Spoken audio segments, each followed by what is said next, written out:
Let's go back to that story where we told you about KwaZulu-Natal bracing for severe weather, with the South African Weather Service issuing a level 6 warning for heavy rain, snow, strong winds and extreme cold.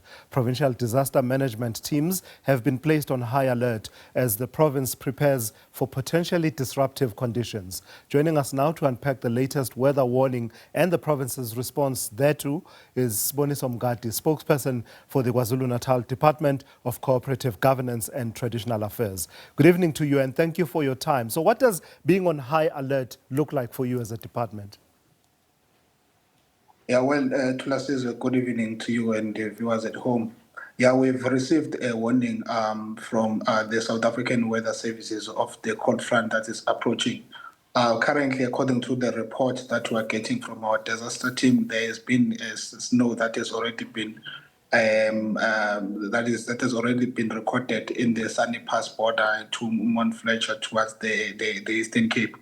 But we are also expecting the strong wind along the KwaZulu-Natal coastline, accompanied by the heavy rains, level 3 heavy rains.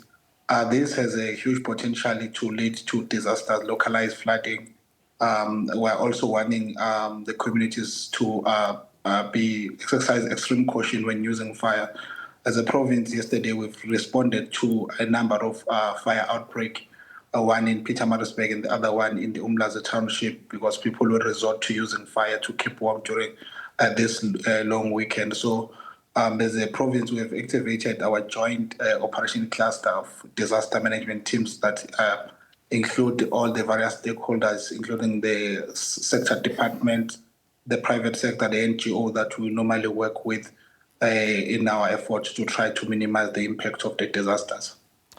So which of the conditions that I described, I mean, I see that there's talk of snow, heavy rain, strong winds, extreme cold. Which of those conditions concern you the most as a government in terms of what you gauge to be their likely impact and disruption of lives and livelihood and potential damage to infrastructure and other property?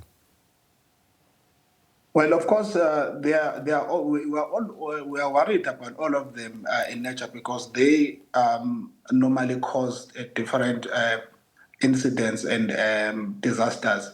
For example, along the coast, there is a strong wind moving at like 80 kilometers per hour that is expected in Devon, KwaDukuza, Port Shepstone, up to Richards Bay tomorrow.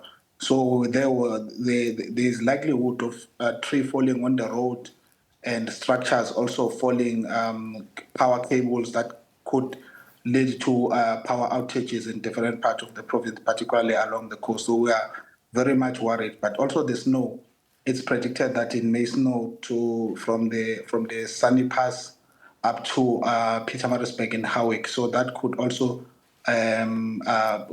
delay the traffic, particularly on the N3, that could lead to a serious blockage of traffic. But the Department of Transport and other departments are closely monitoring that situation to ensure that their graders and everything is on standby should there be a snow so that they can clear the road.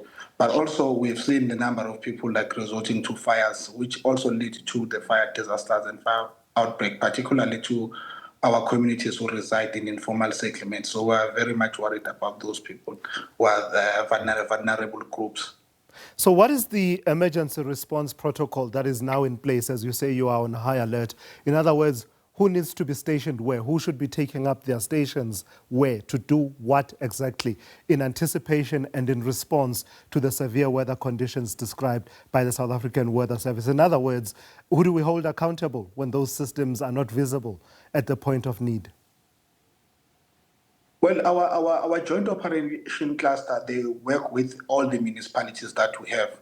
And on our warning, we did mention the municipalities that are likely to be affected. So what we work, when we activate the joint operation cluster, the disaster teams in all the municipalities that are expected, they're supposed to be on standby, make sure that there are temporary shelters that being made available, being schools, community halls, and everywhere we need to relocate people. So there should be a space for that.